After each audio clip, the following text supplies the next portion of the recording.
there's impressing your future bosses, and then there's what Nikola Vucevic did to the Bulls back on February 5, still a member of the Orlando Magic.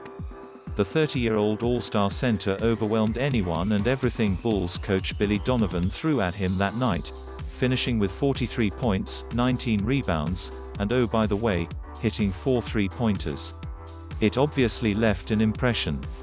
Hours before the Thursday trade deadline, the Bulls and Magic finally found common ground, as Vucevic, as well as Al-Farouq Aminu, were sent to the Bulls in a package that included former first-round pick Wendell Carter Jr., Otto Porter Jr., and 2 first-round picks in 2021 and 2023, with both being top 4 protected.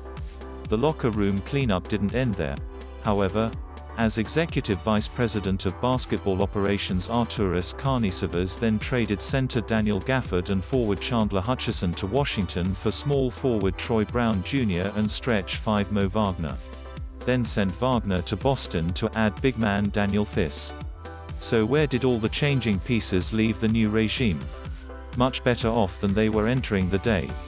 Not only do they add a true big to a lineup that was often engulfed by opposing centers, but an offensive piece that works perfectly with first-time All-Star Zach LaVine. Vucevic works well in pick and roll, pick and pop, can stretch the floor, and in doing so opens up the paint for players like LaVine and rookie Patrick Williams to attack the rim.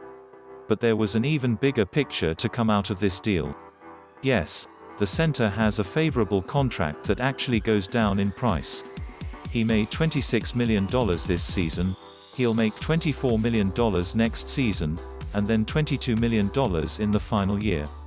What it also continues to show, however, is the culture change the Bulls are trying to establish.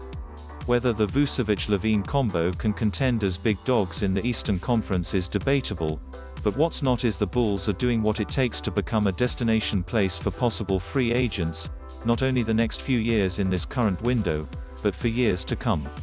That's what aggressiveness and ridding themselves of players who would get into their own heads far too often does. Players talk, and they haven't been talking about the Bulls for quite a long time. A player like Vucevic, who was averaging 24.5 points, 11.8 rebounds and was shooting 40.6% from three-point range this season, gives the Bulls the big two they have sorely been missing. Then factor in another versatile forward off the bench in Aminu, who was making $9.7 million this season, as well as having the player option next year at $10.1 million, and the potential of Brown, especially on the defensive end, as well as Wagner, and all of a sudden there's a much more attractive foundation in Chicago.